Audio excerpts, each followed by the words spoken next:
여러분이 2교시에서는 이제 이 과목을 좀 시작을 해야 되겠죠. 그래서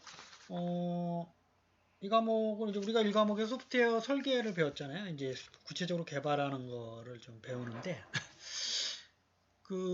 어쨌든 기말고사까지 좀 마칠 수 있도록 좀 하고 3과목도 가능하면 좀 할 수 있으면 좋겠는데 여러분들 데이터베이스라는 거를 아마 배울 거예요. 아마 두 학기에 걸쳐서. 그래서 이제 3과목이 바로 이제 데이터베이스 구축으로 들어가는데 저희들이 4과목, 5과목은 1학기 때 저희들이 다 설명을 했죠. 그래서 3과목까지는 좀 못할 확률이 좀 있어요. 앞으로 남아있는 시간 동안. 그래서 어쨌든 이 과목을 최대한 좀 여러분들이 이해를 하고 데이터베이스 과목을 좀 수강을 하면서 여러분 데이터베이스 과목은 여러분들 반드시 수강을 하셔야죠. 그때 한번 3과목을 여러분들이 아마 교수님께서 풀어주실 건데 그때 좀 학습을 하면 좀 더 이해를 하기 쉬울 겁니다. 그래서 이제 이 과목은 5가지의 챕터로 이루어져 있고요. 좀 데이터베이스와 겹치는 부분도 좀 있어요, 여기서. 그래서 데이터 입출력 오늘 좀 살펴보고 그 다음에 통합적인 구현 방법 그 다음에 이제 개발된 거를 패키징하는 거 좀 묶는 거죠. 이제 모듈 단위로 된 거를 묶어서 이제 릴리즈하기 전 단계로 그다음에 애플리케이션을 이제 테스트 해야 되죠. 릴리즈하기 전에. 그 다음에 저희도 인터페이스 설계를 배웠으니까 인터페이스 구현하는 방법 요거를 좀 말씀을 드리도록 하겠습니다. 그중에 이제 2교시에서는 여기 데이터 입출력에 대해서 저희들이 1, 2교시, 2, 3교시 자료 구조가 지금 바뀌기 전에 상당히 중요한 과목으로서 문제를 많이 이제 냈어요. 여기서는 이제 요 정도로 이제 좀 이해를 하시면 되고, 그 다음에 이제 3교시의 데이터베이스 관련된 거, 그 다음에 이제 데이터베이스 언어가 SQL이라고 있거든요. 그래서 SQL 관련된 얘기. 이것들은 사실은 이제 3과목의 데이터베이스에서 다 다루는 건데, 중첩되는 부분도 좀 있을 겁니다. 그래서 여러분들이 좀 공부를 좀 하는데 3과목 공부하는데 좀 이해가 되실 거예요. 자, 우리 자료 구조는 사실은 한 학기 배웁니다. 여러분들이 아마. 근데 이제 요 바뀌기 전에는 자료 구조 문제들이 상당히 많이 출제가 됐는데 지금 대폭 좀 요 섹션 34에 있는 정도로 지금 추격을 하고 있고 또 중요한 내용들은 저희들이 1학기 때 배웠었던 그 정도의 이제 자료 구조 내용이 좀 동영체제 안에 들어가 있고 그래서 이제 요게 책에서도 지금 A 등급으로 이제 중요하다고 좀 얘기를 하고 있죠. 그걸 좀 살펴보도록 하겠습니다. 데이터 스트럭처는 여러분들 쉽게 얘기하면 배열 있죠, 배열. 배열이 대표적인 자료 구조예요. 어떻게 자료 구조를 설계하느냐가 상당히 중요한데 우리 포인터를 쓰는 방법이 있죠, C에서. 그런 것도 이제 일종의 자료 구조를 이제 설계하는 방법이고 이걸 이제 선형이냐 비선형이냐 이렇게 나눠요. 이제 구조적으로 봐서 선형 구조가 이제 배열 대표적이고 리니어 리스트, 선형 리스트, 그 다음에 스택, 큐, 뭐 데크라는 것도 있는데 큐와 비슷한 거. 그래서 요 정도 좀 살펴보고 비선형은 트리나 그래프. 이제 그래프의 특정한 형태가 트리인데요.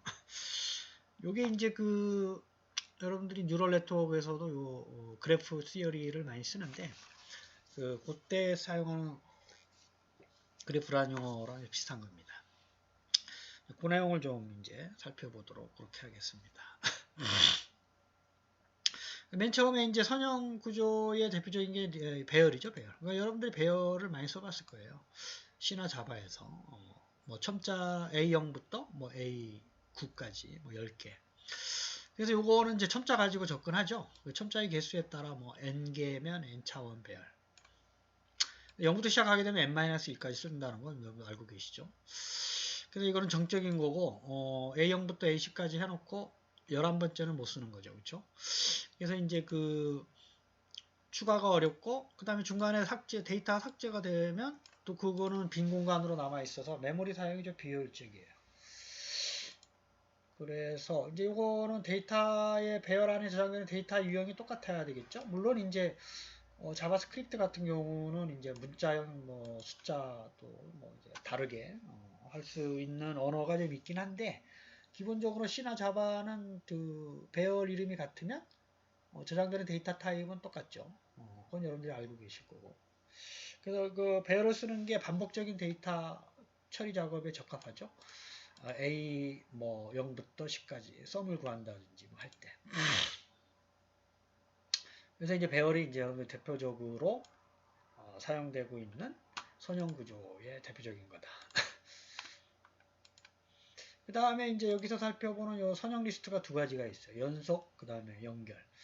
연속이라는 게 이 contiguous라고 하는 건데요. contiguous. 이게 이제 근접해 있다. 그래서 요거는 이제 연결되다라고 하는 게 주소로 연결하는 겁니다. linked. 그렇죠? 그래서 연속 리스트는 만약에 이제 이렇게 월화수목 뭐 토일인데 금요일을 삽입하려고 하면 요 사이에 넣어야 되잖아요. 그래서 이제 요 뒤로 미루고 금을 이제 추가하는. 요 수를 제거하면 다시 요걸 위로 올리고. 이게 이제 근접해서 저장한다라는 뜻에서 연속이라는 말보다 근접이라는 말이 더 가까운데요. 근접. 그렇죠? 그래서 이게 그 중간에 그 데이터를 삽입하기 위해서는 빈 공간이 좀 있어야 돼요. 얘를 밀리기 위해서 빈 공간. 그렇죠? 빈 공간이 없으면 삽입이 안 되죠. 그렇죠? 그 다음에 삽입 삭제할 때 자료 이동이 좀 필요하죠. 그렇죠? 넣게 되면 뒤로 밀어야 되니까. 그런 게 이제 연속 리스트다. 근데 배열 같은 경우는 이게 불가능하잖아요. 여기 이미 저장이 돼 있으면, 그렇죠? 새로 넣는 게. 물론 이제 요거를 이제 뒤로 가서 하지만 요거는 이제 그 리스트 구조이기 때문에. 그 다음에 요거와는 다르게 이렇게 할 수가 있어요. 그러니까 이거 순서대로 저장을 해야 된다는 거 아시죠? 요거는 이제 그 뭐 램에서처럼 뭐 아무데나 저장하면 되는데, 월 다음에 화를 어떻게 찾느냐? 월 다음에 화가 있는 주소가 2번이에요. 그 2번 찾아가죠. 그 다음에 화 다음에 수가 7번에 있어요. 7번을 찾아가고, 그 다음에 8번을 찾아가요. 이렇게 8번. 그렇죠? 1번 찾아가요. 금요일. 뭐 이런 식으로. 근데 이제 그 월화수목금 토가 없잖아요. 토를 넣으려고 하면 금 다음에 토가 있는 위치가 6번이죠. 6번. 이거 수정해야 되고, 그 다음에 요 10번을 여기다 넣어야 돼요. 일요일이 있는 주소. 요거는 종료니까. 이렇게 하게 되면 링크드 리스트라 그러는데요. 이게 이제 주소를 가지고 찾아가면 이런 어떤 불편한 점을 좀 없앨 수가 있죠. 그래서 요거는 이제 주소 포인트 부분이 당연히 이제 요거 포인트를 저장할 수 있는 공간이 좀 별도로 필요하고, 근데 보통의 램에서 사용하는 방법이 요 링크드 리스트 주소 가지고 데이터 찾는 방법입니다. 이걸 이제 연결 리스트, 링크드 됐다. 뭘로? 포인터로. 포인터라는 게 주소를 가리키는 겁니다. 포인터. 현재 위치에서 다음 노드의 위치를 알려주는 요소. 우리가 포인터라고 합니다. C에서 여러분들이 그 별표 포인터죠. 그 값이 저장되어 있는 주소를 가지고 할 때, 그죠? 그걸 이제 지칭할 때 우리가 포인터라는 말을 씁니다. 자, 그 다음에 그 우리 선형 구조에서 스택하고 큐도 살펴볼 텐데요. 스택이라고 하는 건 쌓는다 이런 얘기입니다. 큐는 이제 대기하는 거죠. 스택이라고 하는 거는 이제 여기 이 공간 안에서 이렇게 먼저 이렇게 A, B, C 넣고 꺼낼 때는 요 위에서 C, B, A. 그러니까 마지막에 넣은 걸 먼저 꺼내죠. 그래서 이제 last in, first out이라고 하는 거예요. 마지막에 들어간 게 맨 처음에 꺼낸다. last in, first out. 반대로 이제 Q는 이제 이거 first in, first out이에요. 처음에 들어간 사람이 먼저 꺼낸다. 그러니까 은행의 대기 번호표. 그렇죠? 요것도 이제 대표적으로 이런 예제들이 많이 있어요. 스택 구조를 가지고 있는 거. 뒤에 있는 사람 먼저 수행하게끔. 요거는 이제 이런 것들도 포인터예요. 맨 위에 있는 거, 맨 아래에 있는 거. 요것도 프론트 포인터, 이거 레어 포인터, 끝에 포인터. 이제 꺼내면 F 주소와 R 주소로 바꿔야 되니까 이렇게 포인터 가지고 합니다. 보통 그 메모리 상에 있는 주소를 지칭을 하고 주소에 있는 값을 이제 가져오고 삭제하고 하는 방법이기 때문에 그래서 그 스택은 이제 한쪽 끝으로 리스트 구조의 이제 그 우리 리스트 구조의 특수한 형태인데 이게 이제 그 한쪽 끝으로만 여기만 되죠. 얘는 이제 뭐 꺼내고 넣고 꺼내고가 이쪽에 다르지만 얘는 넣고 꺼내고가 한 곳에서 얘가 이제 뭐 15개다 그러면 그 다음 넣는 거를 못 넣잖아요. 근데 오버플로우. 그렇죠? 빼내려고 하는데 없다. 언더플로우. 이런 현상을 얘기합니다. 그렇죠? 오버플로우와 언더플로우가 발생했다.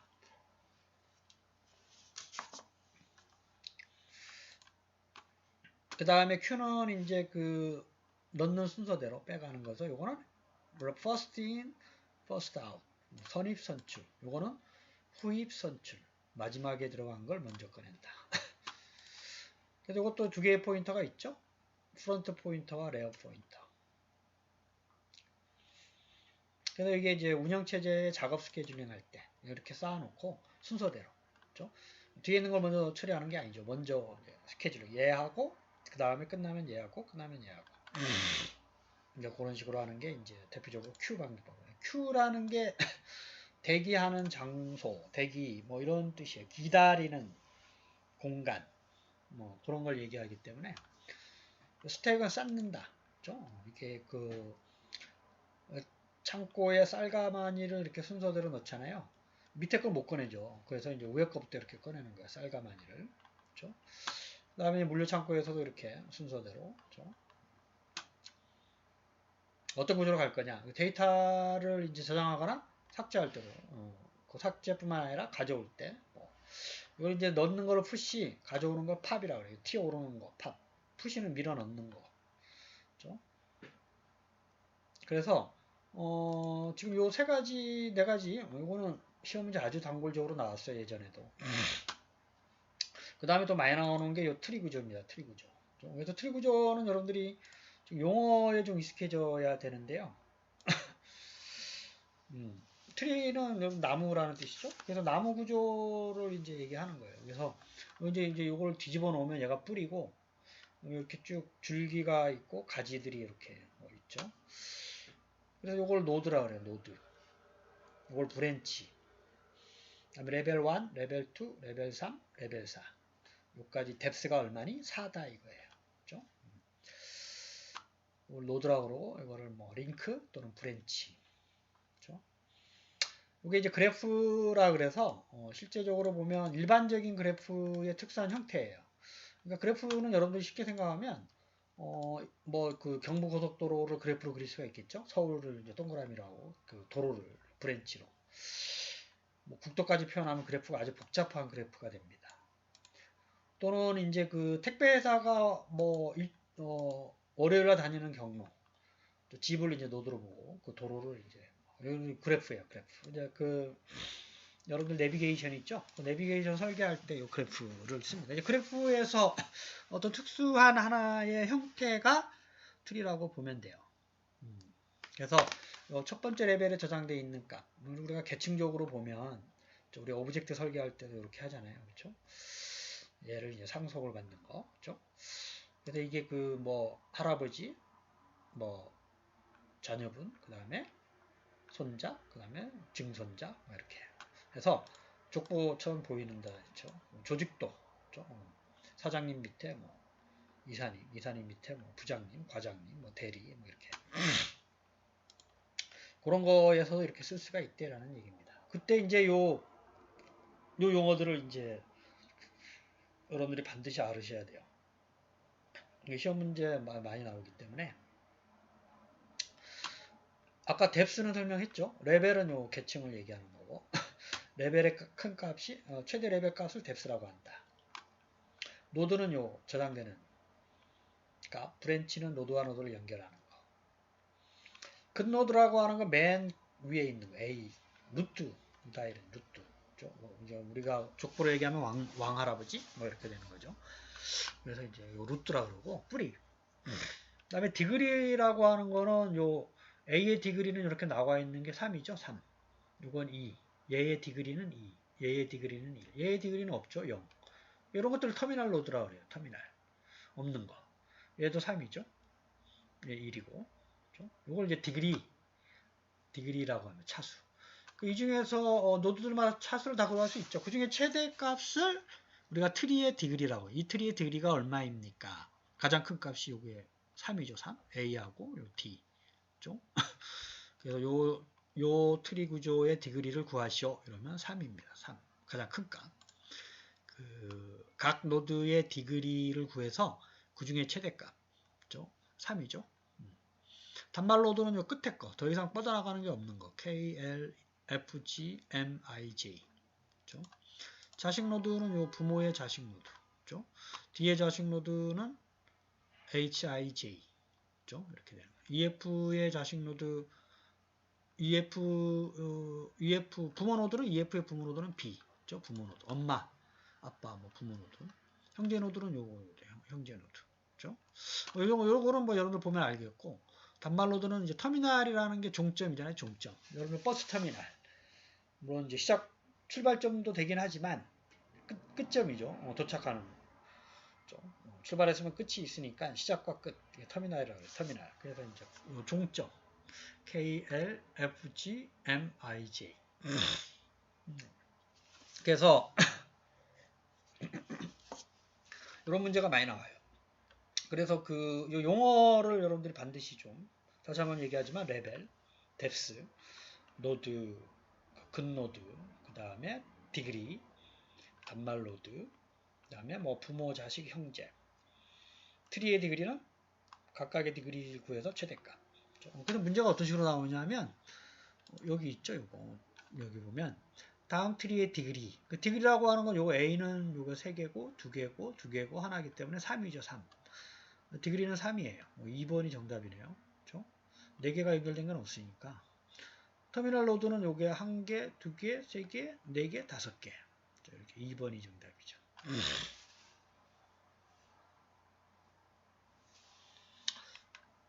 요 용어를 반드시 좀 책에도 설명이 잘 되어 있으니까 반드시 좀 확인을 하시고 문제를 좀 풀어보도록 할게요. 문제를 보면 배열에 대한 설명으로 거리가 먼 것은 동일한 자료형이죠. 같은 크기로 나열되어 있고 추가가 어렵죠. 그럼 어떤 하나의 첨자의 데이터가 삭제되면 그게 메모리 낭비죠. 그렇죠? 리스트 같은 경우는 위로 올려버리면 되니까 처리가 간편하죠. 변수 이름이 똑같으니까. 링크 포인터 요거는 이제 링크드 리스트나 컨티지어스 리스트 얘기하는 거죠. 그렇죠? 4번이 정답이 되겠습니다. 그 다음에 우리 연속 리스트라고 하는 거 요거죠. 요거요. 연속, 컨티지어스, 근접. 근접 리스트에 대한 설명의 특징이 아닌 것은 일정한 순서에 따라서 나열되어 있죠. 별과 같이 연속적으로 저장이 되고 메모리 밀도가 1이라는 얘기는 뭐냐면 아까 설명 안 한 것 같은데 요 밀도 전체 사용되는 것분에 사용 실제 값이 있는 거 다 1이죠. 1. 그러니까 그렇죠? 왜냐하면 위로 미루기 때문에 들어가면 이제 이거 같은 경우는 요거 듬성 있잖아요. 얘는 이제 딱 사용되는 거 순서대로 저장되기 때문에 밀도가 1이라고 얘기하는 겁니다. 그 다음에 추가 삭제는 쉽지가 않죠. 왜냐하면 이게 추가할 때 밀어야 되고 제거할 때 올려야 되고 그래서 연속된 빈 공간이 있어야 되고 자료의 이동이 필요하죠. 삽입이나 삭제할 때.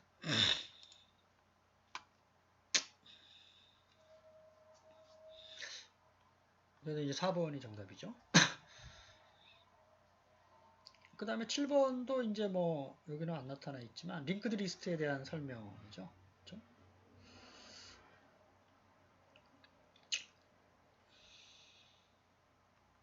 이게 어떤 선형 리스트들 중에서 연결 리스트는 여러분들이 어떻게 생각하세요? 여기 보면 시간적인 개념인데 얘는 이제 순서대로 되어 있기 때문에 금방 찾잖아요. 근데 얘는 요걸 7번 가서 요거 찾고 8번 가서 찾고 그러니까 월화수목금토일을 출력하는데 얘보다 얘가 시간이 더 많이 걸리겠죠. 그거에 대한 시간적인 개념은 얘가 좀 많이 비메모리적인 효율성은 얘가 좀 있죠.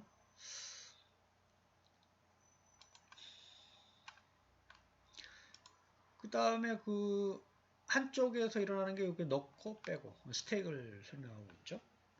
스택. Q, 원형 Q, 이제 Q도 이제 동그랗게 돼 있는 거. 그렇죠? 한쪽에서 할 수 있는 구조도 있습니다. 그 다음에 10번은 아까 설명했죠. 이제 요 디그리, 다시 한번 좀 말씀을 드리면, 각각의 노드에서 디그리를 구하는 거는 자식이 몇 명이냐 이거예요. 그렇죠? 여러분들이 부모님의 뭐 자녀가 몇 분이니 그게 디그리 정도. 이게 이제 복잡성의 정도를 나중에 우리나라 말로는 차수, 몇 차수, 디그리, 영어로 디그리라고 하는데, 이게 자식이 많으면 많을수록 요 분석해야 되는 데이터 양이 많아지죠. 검색해야 되는 양도 많아지고, 뭐 기억에서 R로 시작되는 거, 기억에서 뭐 O로 시작되는 거, 뭐 이렇게 분류해서 하게 되면, 이게 이제 많아지면 이제 그 시간이 좀 많이, 검색하는데 시간이 많이 걸립니다.